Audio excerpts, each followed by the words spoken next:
ಜನರಿಗೆ ಅನುಮಾನ ಬರೋದು ನಿನ್ನ ಮೇಲೆ. ಅವರು ಪ್ರಶ್ನೆ ಕೇಳೋದು ನಿನ್ನನ್ನ.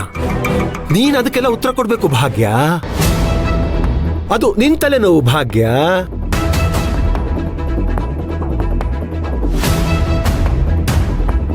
ಮನೆ ಹಾಳ ಎಲ್ಲ ಮುಗಿದ ಮೇಲೂ ಯಾಕೋ ಹೀಗೆ ಪ್ರಾಣ ಹಿಡ್ತಿದ್ಯಾ? ನೋಡು, ಇಲ್ಲಿಂದ ನೀನೇನಾದ್ರೂ ಹೋಗದೆ ಇದ್ರೆ ಇಲ್ಲಿ ನಡೆಯೋದೇ ಬೇರೆ. ಹೌದೌದು, ಇಲ್ಲಿ ನಡೆಯೋದೇ ಬೇರೆ.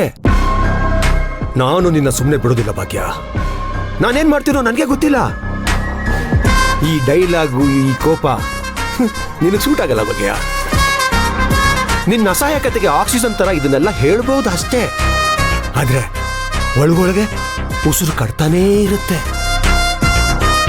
ನಿನಗೆ ರಾತ್ರಿ ಎಲ್ಲ ಟೈಮ್ ಇದೆ.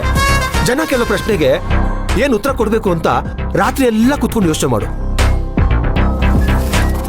ಆದ್ರೆ ನನಗೆ ಓಡಾಡಿ ತುಂಬಾ ಸುಸ್ತಾಗಿದೆ Bhagya. You know, I am very tired. ಈ ಮನೆ ಹುಡ್ಕಕ್ಕೆ ಎಷ್ಟು ಕಷ್ಟ ಆಯ್ತು ಗೊತ್ತಾ ನನಗೆ. ನಾನು ಸಂಜೆನೆ ಬಂದ್ಬಿಟ್ರೆ ಜನಕ್ಕೆ ಡೌಟ್ ಬರುತ್ತೆ ಅಂತ ರಾತ್ರಿ ಆಗೋದನ್ನೇ ಕಾಯ್ತಾ ಇದ್ದೆ ಭಾಗ್ಯ. ಈಗ ನಾನು ಹೋಗಿ ರೆಸ್ಟ್ ತಗೋತೀನಿ. Good night. ಅಕಸ್ಮಾತ್ ನಿನಗೆ ನಿದ್ರೆ ಬಂದ್ರೆ ಸ್ವೀಟ್ ಡ್ರೀಮ್ಸ್. ಏನ್ ಮಾಡ್ತಿದ್ಯಾ ನೀನು? ನೀನು ಹೋಗ್ಬೇಕಾಗಿರೋದು ಒಳಗಡೆ ಅಲ್ಲ, ಹೊರಗಡೆ. ಹೋಗು ಹೋಗು. ಇದು ನನ್ನ ಮನೆ. ಸಾರಿ, ಇದು ನಮ್ಮ ಮನೆ. ಹಂಗಿನ ಅರಮನೆಯಲ್ಲ.